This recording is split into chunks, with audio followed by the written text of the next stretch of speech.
probably the preeminent libertarian argument in favor of its ends, that being self-ownership, consent, property rights, was provided by Hans-Hermann Hoppe in the form of Argumentation Ethics. Let's get into it. Greetings, argumentatives. Welcome back to Disenthrall. I will be Patrick Smith. Today I'm here with my co-host, Christian. I hope people take this video in the light that it's intended. We are going to kind of put our ideas out there. We're going to put our criticisms out there. And then we're going to give everyone watching, if you disagree with us, if you think we're wrong, if you have cogent, clear, prepared counter arguments for us, you have an open invitation to the front of the line to join us on a follow-up live stream. I don't like the back and forth debate bro talking head shit that happens on YouTube where people just jump cut up each other's videos and do takedowns. So if you're watching this and you disagree, please don't do that. Please just take us up on our very polite, respectful offer to come on the show and talk through it and tell us why we're wrong. I want to know if I'm wrong. I enjoy learning when I'm wrong. So please, and this goes for those cartoon YouTubers that don't use their real names ever. That goes for you guys too. I don't usually interview a lot of that on the channel, but you are welcome too. If you have cogent, polite, clear, prepared counter arguments, open invitation. Don't do the talking head, unproductive bullshit that's just for drama stirring and clout chasing. Come on the show and let's talk through it. Yeah, so we're here to be as constructive and charitable and deliver our critiques with as much respect as we would want somebody to deliver towards our ideas.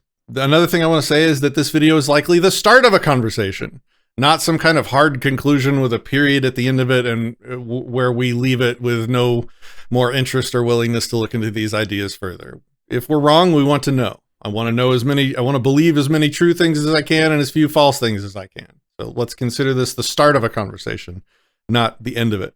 You know, if you guys have watched some of our content before, you know we've done something kind of similar to this for both Rothbard's natural law theory and for Passio's natural law theory. And both of those let's be honest, they were pretty straightforward. We said, hey, let's do a stream about this thing. You know, we'll go through it as much as possible. And in the Passio case, it was a 13, 14-hour live stream. And in Rothbard's, we just read his work and critiqued it as we went along. And yeah, it was a pretty straightforward process. Didn't take a ton of research on our end in order to come to the conclusions that we had. We were familiar with the work to begin with, and going into it was pretty easy to jump in. This, however, started as it was kind of intended to be the same sort of thing. We had a picture in the beginning for like, okay, yeah, we could do a video on this, but let's do some research. Let's make sure we're not missing anything. And what we wound up doing was digging through several months, almost half a year of rabbit holes and new readings, new writings, new videos to watch, people to talk to. And it has completely changed at least my understanding of argumentation ethics. And as a result, most of the things that were going to be brought up in that original video that was kind of pitched in our minds all those months ago have entirely changed. What we have now is a completely reoriented understanding of both the work and our criticisms of it.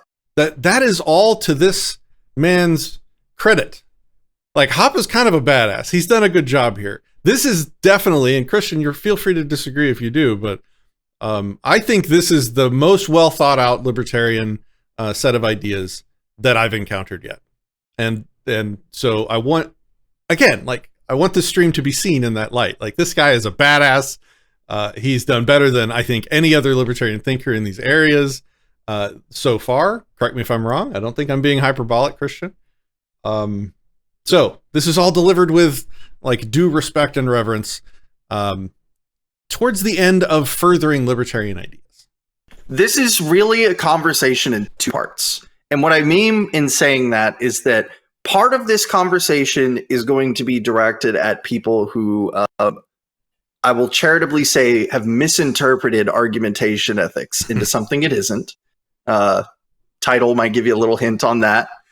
And the other group is going to be the people who are very knowledgeable on Hoppe very knowledgeable on the correct way to interpret argumentation ethics and the contexts that are necessary in order to understand the arguments. And it'll be, I think, pretty obvious whenever we're having these two conversations in mind. But, if you're someone who is particularly knowledgeable about argumentation ethics and you see an argument that says, well, this isn't addressing argumentation ethics, that's not what Hoppe wrote about, recognize that to a certain extent, this what we're doing is in the context of a broader conversation happening in libertarianism about argumentation ethics. And it has to be brought up in this video. Otherwise, it feels like we're skipping something. This is not happening in a vacuum. There's a larger discussion going on here, and we need to keep that in mind as we move forward. There's a lot of bumper stickering terms like performative contradiction around. Like, a lot of these people have no idea what a performative contradiction is, means, or how it's used, or what it's for, or what it can and what it can't do. They just say, anytime somebody argues for something they don't like, they just slap the performative contradiction bumper sticker on it and then walk away triumphantly. So argumentation ethics says that there are normative presuppositions embedded in the act of argumentation, which cannot be disputed using argumentation. These presuppositions also leave one in a state of performative contradiction when attempting to argue against common libertarian normative claims such as self-ownership, non-aggression, and property rights. For premise one, we have all truth claims, all claims that a given proposition is true, false, indeterminate, or undecidable, or that an argument is valid and complete or not, are raised, justified, and decided upon in the course of an argumentation. Very specific usage of the word argumentation there, just to make sure people are picking up on that. For premise two, we have the truth of this proposition cannot be disputed without falling into contradiction, as any attempt to do so would itself have to come up in the form of an argument, hence the a priori of argumentation. Premise three is argumentation is not free-floating sounds, but a human action, i.e., a purposeful human activity employing physical means, a person's body, and various external things, in order to reach a specific end or goal, the attainment of agreement concerning the truth value of a given proposition or argument. And then premise four, while motivated by some initial disagreement, dispute, or conflict concerning the validity of some truth claim, every argumentation between a proponent and an opponent is itself a conflict-free, mutually agreed upon, peaceful form of interaction aimed at resolving the initial disagreement and reaching some mutually agreed on answer as to the truth value of a given proposition or argument. Next, we have premise five. The truth or validity of the norms or rules of action that make argumentation between a proponent and opponent at all possible, the praxeological presuppositions of argumentation, cannot be argumentatively disputed without falling into a pragmatic or performative contradiction. Then premise six, the praxeological presuppositions of argumentation then, i.e., what makes argumentation as a specific form of truth-seeking activity possible, are twofold. A, each person must be entitled to exclusive control or ownership of his physical body, the very mean that he and only he can control directly at will, so as to be able to act independently of one another and come to a conclusion on his own, i.e., autonomously.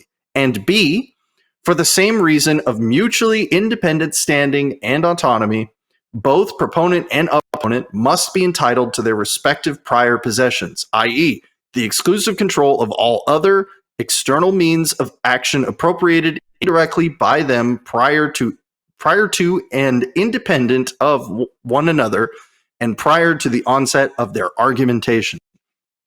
And then we have one more for the conclusion, and this is the big one. Any argument to the contrary, that either the proponent or the opponent is not entitled to the exclusive ownership of his body and all prior possessions, cannot be defended without falling into a pragmatic or performative contradiction. For, by engaging in an argumentation, both proponent and opponent demonstrate that they seek a peaceful, conflict-free resolution to whatever disagreement gave rise to their arguments.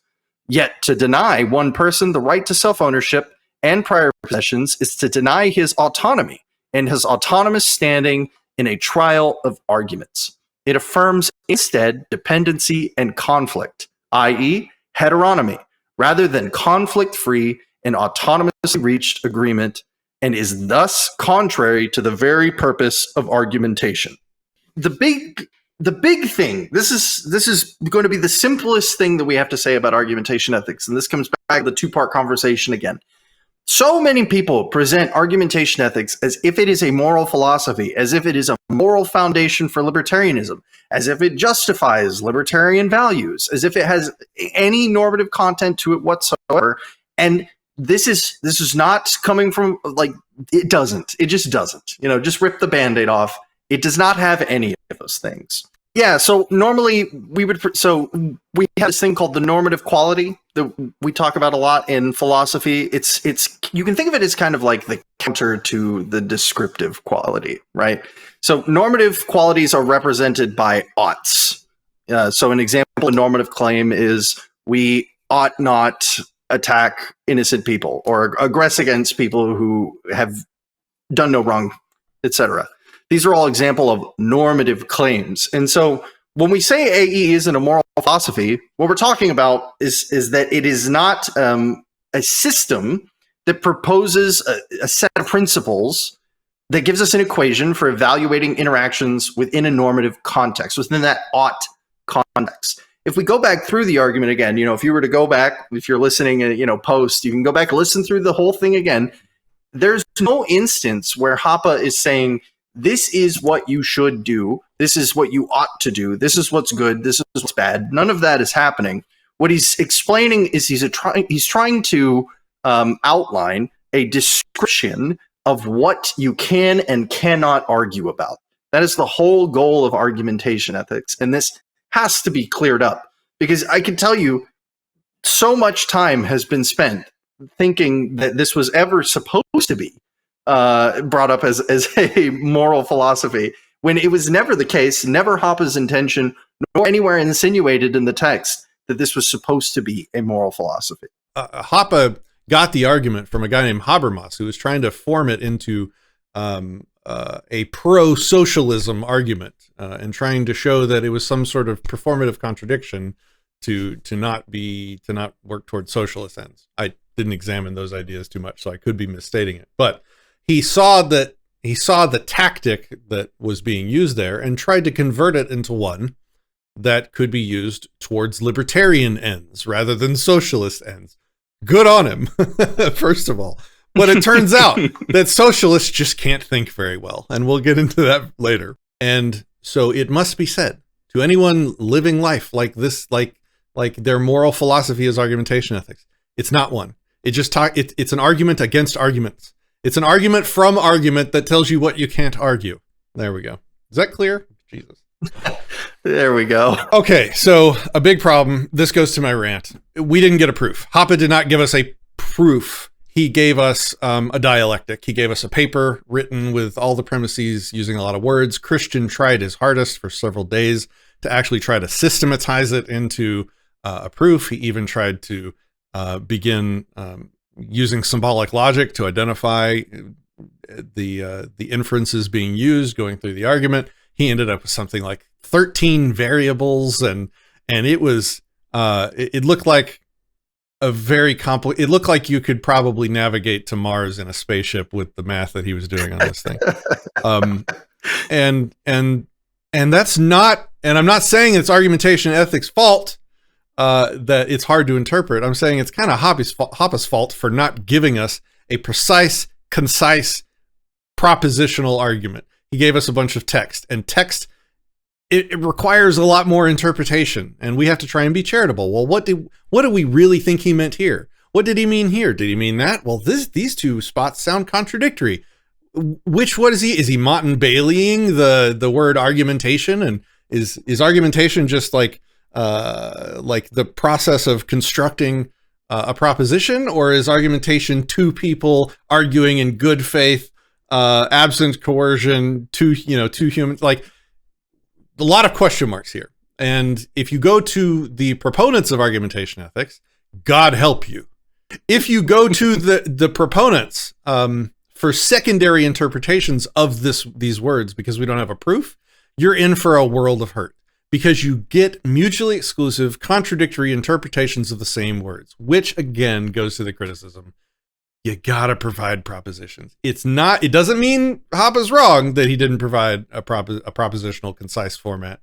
It is a red flag that there might be some messy thinking going on, and it needs to be examined further before just accepting it. If you guys feel like we missed anything that's just, obvious in your understanding of argumentation ethics, there's a good chance that this is the reason why.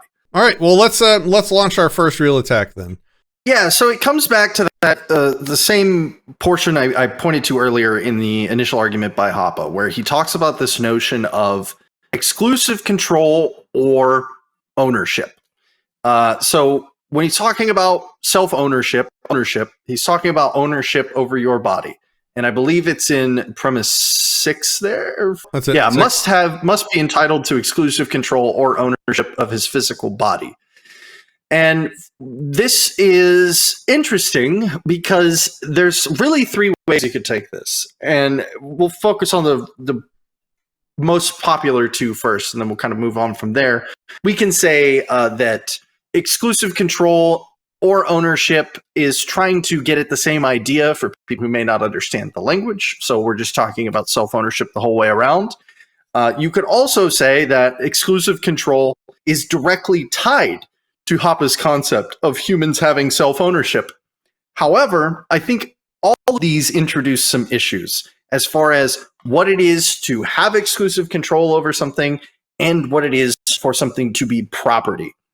And for anybody who, might be new to the topic or haven't heard some formalized definitions, it is generally speaking, a pretty popular understanding of property is the right to exclude someone from the use of a thing, or you could say from the control of a thing. That's another way you can actually put that. And in the concept of exclusive control, as Hoppe presents it to us, we seem to be talking about the ability to, exclusively control the body, to be able to move my arm independently. I'm the only one who can activate those neurons and raise my arm. And so these 2 ideas are being brought into combat with one another, whether or not it was intentional, by placing them in this, what I believe to be inclusive or of exclusive control or ownership. This is a really important distinction because Hoppe's argument relies on self-ownership. It does not work. Hence why exclusive control is secondary to the concept of self-ownership in argumentation ethics. Argumentation ethics is about people not being able to argue against self-ownership. And if self-ownership can't be directly tied back to the other premises as a necessary inclusion, then it doesn't follow that self-ownership is a necessary it leads to the conclusion. There is a difference between control of a thing and ownership of a thing. I currently have both ownership of this body and control of this body.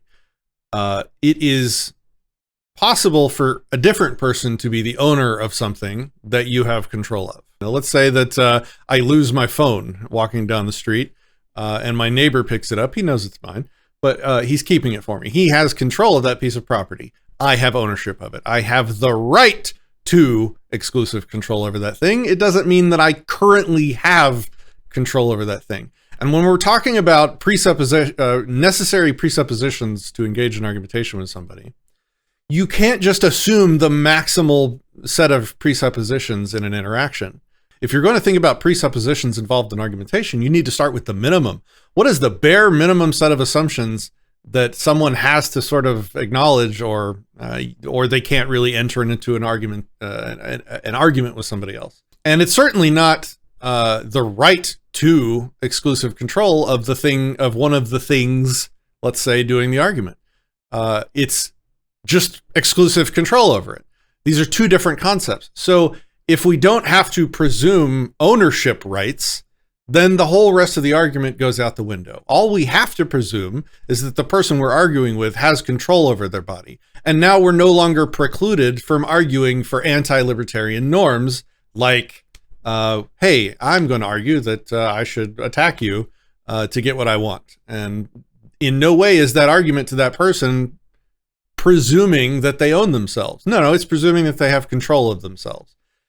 An inconvenient form of control to me, certainly. Like, man, it's certainly inconvenient that you have exclusive control over your body, Christian. And so maybe as a matter of expediency, not any kind of principled position, I'm going to attempt engaging in argument with you first before I proceed to attacking, because I'm not presuming that you own yourself. I'm not presuming any normative claims that I should not attack you by arguing with you. I'm engaging in argumentation with you because you happen to inconveniently be the one in control of that body of yours. And it would probably be easier if I could just convince you of what I want rather than forcing you. So I'm going to try that first. So if you don't have to presume full-on libertarian property norms like self-ownership and non-aggression, a lot of this falls apart. That is the big thing here, is that when there needs to be a meaningful distinction between exclusive control and self-ownership, there isn't. And there also isn't the need for self-ownership in the argument as given, where exclusive control alone wouldn't also work for itself. And since exclusive control is an empirical idea, where self-ownership is a normative idea, we have to have additional justification to include this concept of self-ownership. Okay, so we did a big problem. We did a bigger problem. Now it's time for the broadside. We're going to pull out the big guns now. The point of working on libertarian philosophy is so that we can present our ideas to non-libertarians and convince them towards libertarian ends. And just like with our Passio critique stream, just like with Rothbard falling to Hume's guillotine, the fact-value dichotomy, if our ideas are fundamentally flawed, when we present them to people outside of the libertarian space that know how to think about this stuff, they'll be dismissed. And I don't want that. I don't want our ideas to be dismissed by people that know how to think. This is, if anybody outside of the libertarian sphere sees this, that knows how to think about philosophy and logic and reason, this will be the thing that they just say, oh, well, hold on, that doesn't follow. That's not a thing. That's really a pretty cool, thing that you just said there, but it's meaningless, and they're going to move on with their socialist asses and continue pointing government guns at you. And I don't want that. That's not okay. And so the purpose of this stream and the purpose of this critique is to say, okay, guys, this was cool. This was a great attempt. This was the best attempt so far, but it's not sufficient. Let's continue. Let's continue working. Let's not stop with Hoppe and say we're done and rest on this, because it's not it. Let's recognize the truth of the situation, realize why it doesn't work, so that we can move on to better things and keep doing the work to find the libertarian philosophies. The apocalyptic problem. Let's start by talking about what a performative contradiction is. A performative contradiction is when the propositional content of a statement contradicts the presuppositions of asserting it. I want to lay out exactly what a performative contradiction is. And I want to also describe for you that there's like a hard version of a performative contradiction that serves as a real problem with the soundness of an argument. And then there's a soft version of performative contradiction that basically evaluates to an accusation of hypocrisy. That's the headline. That's actually low-key the full broadside barrage that we're about to lay out for you here. But let's take time with each missile being launched, shall we? Okay, so let's start with a hard example of a performative contradiction. If Patrick said to you one of the four of the follow are these four phrases, and I've got them in columns and rows because they're different types of phrases. There's empirical phrases, which means appeals to facts of reality, things that are real and testable and solid and objective, let's say. And there are normative statements, which talk about shoulds and oughts and what should be and what ought to be and what ought not to be and what should not be. Those are normative statements. And then across the rows, you have particular statements, which means statements that are talking about individual things or people. And then you have universal statements, which are talking about all things or all people. And so you can break performative contradictions down, at least for the purposes of argumentation ethics, let's say, into these 4 types. And let's talk about each one going down the list. So you have an empirical particular claim. If Patrick said to you, Patrick cannot speak, I cannot speak, effectively. This is me making an argument to you, and also in the process of making that argument to you, I'm providing a sidecar, let's say, of evidence, a package of evidence along with the argument that shows the argument to be objectively false. So I've made an argument, that's here. Hopefully you can see me. I've made an argument, that's here. And then along with the argument, packaged with it, on the side here, I've presented evidence that the argument is unsound. And remember the difference between validity and soundness. Validity means that the argument, the premises, and the conclusion, the logic is sound. Or sorry, the logic. Jesus, you're terrible at this. The logic is valid, meaning it makes logical sense. The conclusion follows from the premises. It doesn't mean that the premises are sound, which means true. If somebody else makes the argument that Patrick cannot speak, they're not presenting any empirical evidence along with the argument. It's somebody else saying that Patrick can't speak. The argument could be valid. We don't know if it's sound. We don't know if it's true. We don't know if Patrick can't speak, but it can exist in the premises of somebody else making the argument, and it could be a valid argument. Hopefully I'm doing a good job at this. So the performative contradiction is when you present an argument with a sidecar of evidence that proves that the argument piece is unsound. Could be a valid argument, but it's unsound. How do we know? Because of the sidecar of evidence. Patrick just told me he can't speak. So clearly whatever the contents of this argument was is unsound. The second one I'll address here is universal empirical. This would be if Patrick told you, no one can speak. Well, again, I've made an argument over here and I've presented it with a sidecar of evidence that at least one person can speak. Patrick just did it. So this argument is unsound. Objectively unsound, meaning it's not a good argument. No one should take it seriously. No rational person would believe in the conclusion of that argument because it was presented with empirical contradictory evidence. Argumentation ethics is not addressing either of those claims that I just made. Argumentation ethics is not, when it's talking about argumentation between two people, it's not talking about empirical claims about the facts of reality. Argumentation ethics is limiting itself to normative claims, and that's a problem. Let's get into it. So a particular normative claim would be Patrick telling you, Patrick, me, I should never speak. I should never speak would be a normative claim. And this goes to what we were talking about earlier. The maximal claim that one can make is that Patrick is acting like he thinks that Patrick should speak because he's making that argument to you. The claim itself is untouched by his mode of communicating the argument. Patrick's argument could in fact be true that Patrick should never speak in spite of Patrick's disgusting speaking behavior. This is not a performative contradiction. Let me say that again, because this is where the shell coming out of the battleship hits the foundation of argumentation ethics. Just because I'm acting like I should speak, just because there's a sidecar of evidence that suggests that Patrick in his head thinks that Patrick should speak, even though the words coming out of Patrick's mouth, the argument being presented to you over here, is making the case as valid as can be, let's say, that Patrick should never speak, and he's presenting it with a sidecar of evidence that Patrick in his head thinks that Patrick should speak.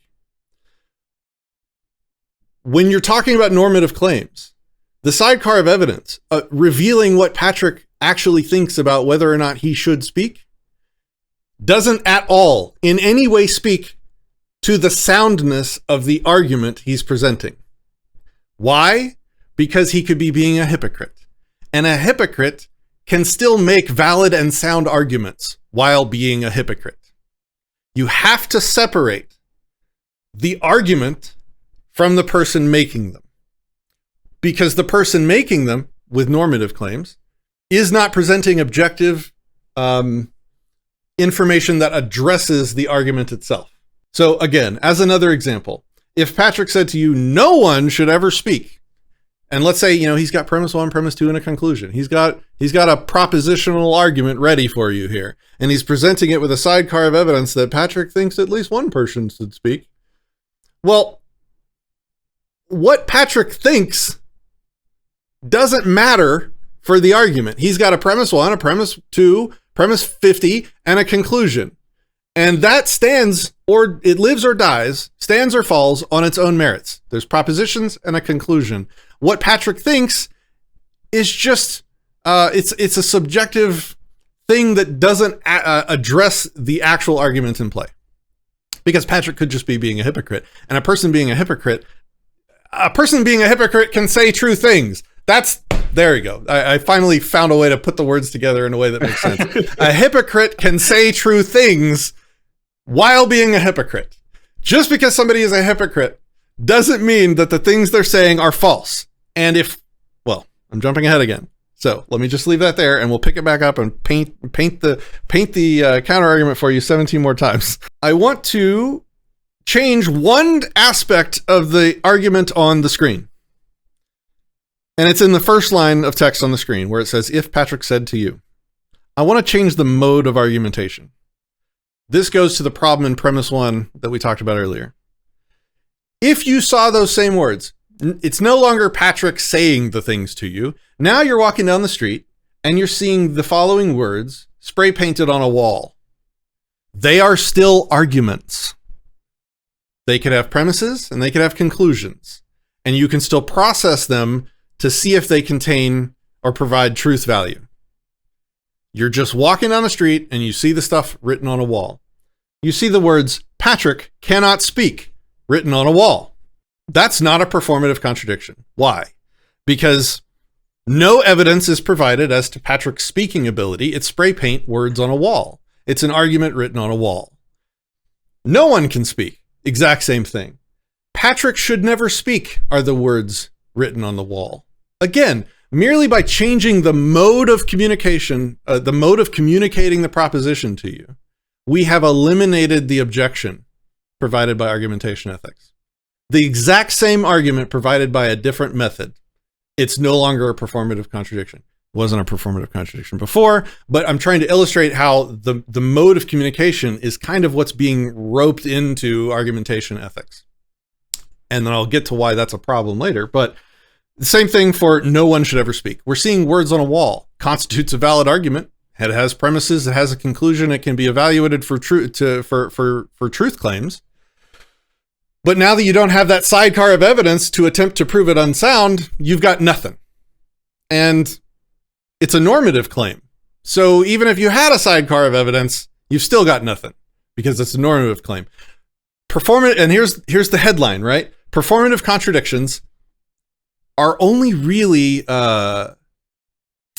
weighty, important, something that you cannot ignore. That's the way to say it. Performative contradictions are only something that you cannot ignore when they are addressing objective or empirical claims that can be hard proven false.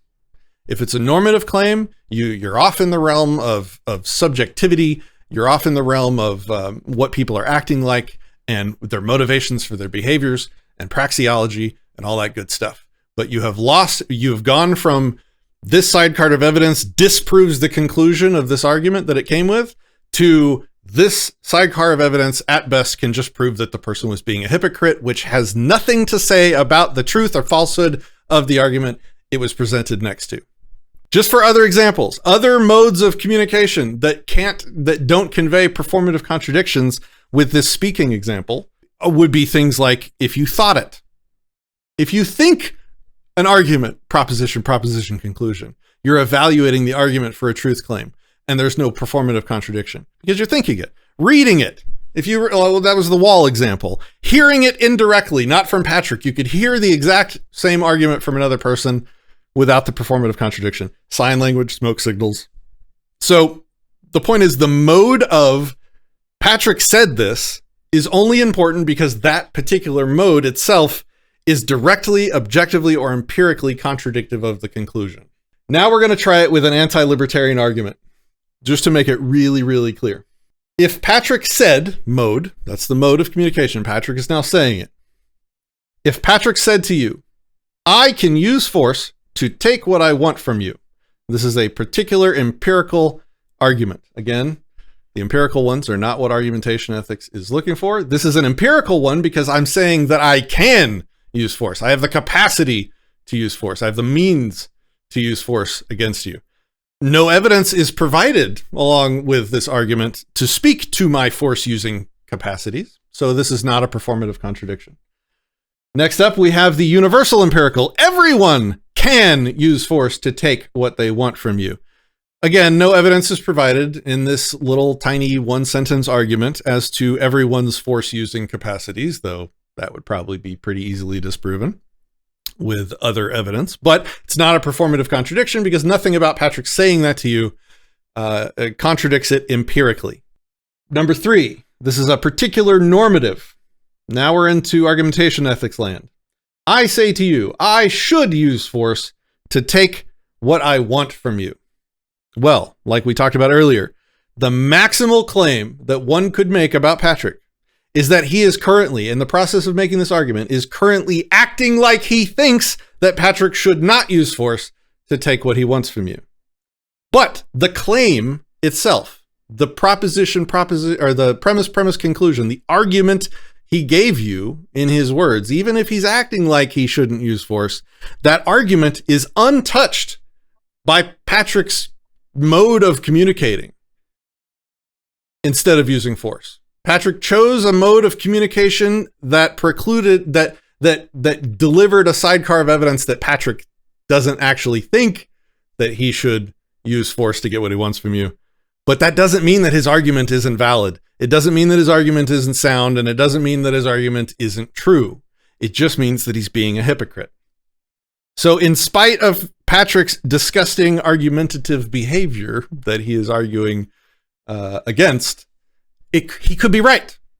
He could be presenting it. So again, and this is the defeating shot into Argumentation Ethics Foundation, it's not a performative contradiction. All the people out there saying that it's a performative contradiction to argue in favor of anti-libertarian ends, it's not. Because if one is a hypocrite, I'm going to say this over and over, a person being a hypocrite does not speak to the truth value of the argument being presented along with his hypocrisy. Everyone should use force to take what they want from you. Same as number 3. It could, in fact, be true that everyone should use force instead of argumentation in spite of Patrick's terrible, crappy behavior of choosing argumentation instead of force. And all these that were given were conclusions, right? If you need to in your head, you can make these into syllogisms, whatever. The point stands that the performative contradiction does not speak to the truth value of whatever they are saying. What it is trying to be said here, though, is that they are hypocrites, like we said earlier. And this goes into a very particular fallacy known as Tuquokue, which is a very fancy word for calling someone a hypocrite. Just to give the full definition of it, it's a discussion technique that intends to discredit the opponent's argument by attacking the opponent's own personal behavior and actions as being inconsistent with their argument, therefore accusing hypocrisy. This is fallacious. It is in the book as a subset of the argumentum ad hominem, and I'm sure a lot more people are familiar with that. This is a type of ad hom. That is all that this is. If your whole argument comes down to you are a hypocrite, therefore I will not listen to you, I will not consider the truth value of your statement, you are engaged in fallacious reasoning, and you need to stop. We've said this a billion times, but I feel like just to make sure it is completely clear, nothing else about Ha's argument matters. The rest of it could be all true, completely true on its face. The performative contradiction in no way is suggesting that it is impossible to make an argument for socialism. All it is saying is that you are a hypocrite for doing so, and if you try to shut down someone's argument by calling them a hypocrite, you are engaged in fallacious reasoning. Or if you say that their argument is false because they're a hypocrite, that is an ad hom fallacy. That is Tuquokue, or Tuquokue if you're in ancient Latin. Now, one of the things I feel argumentation ethicists saying to me right now, because you hear, well, I don't even feel it. You see them say this to people on Twitter all the time when they argue for this stuff, and they say things like, someone cannot present an argument because they're hypocritical. Well, first of all, that's just empirically false. They can present the argument even if they're hypocritical. But that's kind of a soft one. What I've seen more often from argumentation ethicist followers is asserting that they should not present an argument because they are caught in a performative contradiction and they should be ignored. Their arguments should be ignored because they're performatively contradicting themselves. This is equivalent to saying they should not make that argument because they're hypocrites. Well, as we've just illustrated with the Tuquokue fallacy, asserting that someone should not present an argument merely because they're being hypocritical is an opinion statement, not a performative contradiction causing the argument itself to be proven false. Example. It's a really clarifying example. We could have a fat libertarian. Sorry, shots fired at myself. We could have a fat libertarian making the argument that everyone should maintain a healthy body weight.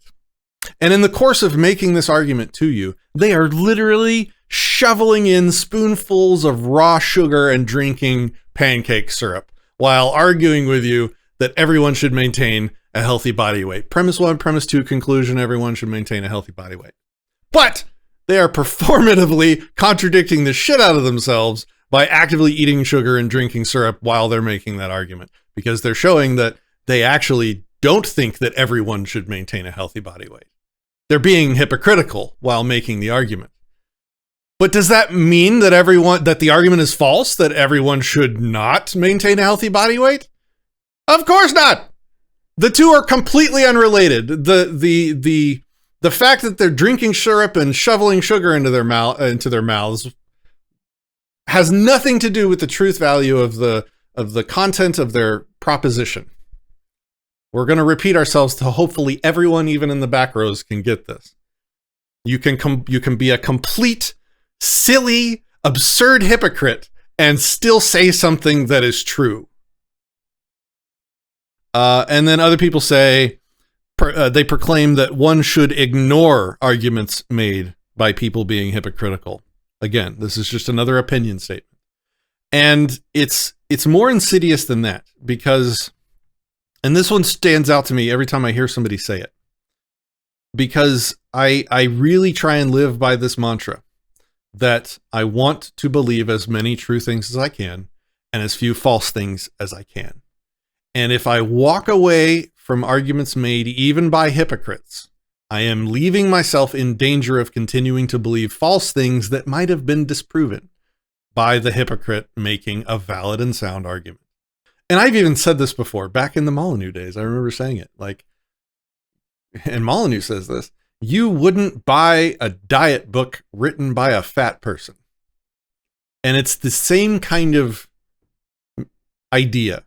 So when we're normally living, yeah, it'd probably be stupid to buy a diet book from a fat person, because that's kind of a red flag that they don't know how to maintain a healthy body weight. So why would I buy a diet book from them? Yeah, colloquially that makes sense. But it doesn't mean that the stuff in their diet book won't give you a healthy body weight if you follow it. So there's a difference between like red flags for bad ideas and truth value. They're different things. There again, I said it like a 17th way. People are going to just be like, okay, goddamn, Patrick, I got it. Shut up. Arguments live and die on their own merits. and don't require a human to even be involved outside of yourself, outside of your own mind. You can take in an argument, you can process it, you can determine its truth value. Somebody said that people's actions are part of the argument. So their actions when they're delivering the argument become part of the argument, sort of without the person even consenting. Now you're just straight up straw manning them by including premises in their argument that they didn't want in there, even if it's hypocritical. It's just a straight up straw man. So what I wrote here is, arguments live and die on their own merits and don't require a human to be involved. Forcing perceived human motivations into people's arguments as premises can cause an instant straw man, making your rebuttal invalid. Now, you can choose to ignore it if you want. You can be like, oh, that guy's a hypocrite, I'm not going to listen to his argument. But you are choosing to leave yourself in danger of continuing to believe false things. Now, I want to provide a little bonus argument just to illustrate another thing that I blew past while talking about performative contradictions, and that is the changing of the modes as another illustration of how we're defeating this argument. So again, back to my graph. Last time I promised. If we take those same claims and change them to words written on a wall, we again completely sidestep argumentation ethics. Patrick can use force to take what he wants from you, words written on a wall. No evidence was provided by those words written on a wall as to Patrick's force using capacities. Again, same for everyone. And then we go over to normative. Patrick should use force to take what he wants from you. Same. The words written on a wall, there's no performative contradiction. Patrick's not there making any claims. Those are just a disembodied argument, a disembodied proposition that could very well be true written on a wall. No performative contradiction. Same for the universal version. If all I have to do to turn what you would consider a failing argument into a valid one is just change the way I deliver the argument to you, to just about any other mode of communicating besides the person presenting it, then maybe the problem is not the argument. Maybe we're just illustrating a narrow, limited, specific weakness of that specific form of communication. The specific form of communication means that Patrick is a hypocrite when he makes certain arguments. Well, that just might be a limitation of that mode of communication or that mode of argument, because all the other modes of argument are able to offer that exact same argument without the problem that you're referencing. So if all I have to do is change the mode to get around your objection, then maybe the problem isn't the argument. Maybe the problem is just, hey, we have a specific mode that has a limitation. Yeah, and this is, control or ownership. It doesn't matter. Control, this whole thing is just a meaningless deflection from argumentation ethics. It still stands as is. Putting all of the performative contradiction stuff aside, literally all of it, if we don't make argumentation ethics about self-ownership, there is no argumentation ethics. The whole point of this, as we talked about earlier, is to demonstrate that you cannot argue for norms that violate self-ownership. You can't argue for socialism. That was the whole point of this argument, and that's what it set out to do, and that's what it tried to establish in the conclusion. And if you're willing to give up control and self-ownership, all you have now is a list of norms that you think an argument is with no conclusion, because you cannot get just from those norms into the conclusion that you must respect self-ownership. You have to somewhere establish in this argument that, are we talking about exclusive control? Are we talking about self-ownership? How did we get to this place? This is why we've harped on it so much. You have to have self-ownership in order to get argumentation ethics. And if that isn't if it isn't necessary to the argument, then there's no reason for it to be included. And so we have to question why it's in there to begin with. That's it. That's the end of it. That is the argument in a nutshell. If you've watched this far, congratulations. You're a nerd like us. I hope you've enjoyed it. What is argumentation ethics good for, Christian? Yeah, so listen, argumentation ethics may be dead. but with a little bit of necromancy, we can still bring back and do some good stuff with the husk that remains. We talked about this idea, the Tuquokue, identifying hypocrisy in people, and we mentioned that it's a fallacy to assume that someone's conclusion is false based on them being a hypocrite. I keep couching all of my language, but I want to make sure I'm very specific so that no one loses me here. I see a future where argumentation ethics still has a role in a kind of activist street epistemology way, where you're talking to normal everyday humans about what they believe, how they're acting, and how they might be able to actualize those things. Now, this is a completely different usage than what argumentation ethics is intended for. In fact, it's almost the opposite usage, where argumentation ethics was not created in order to convince socialists to be libertarians. It was to make some observations about what we can and cannot argue about.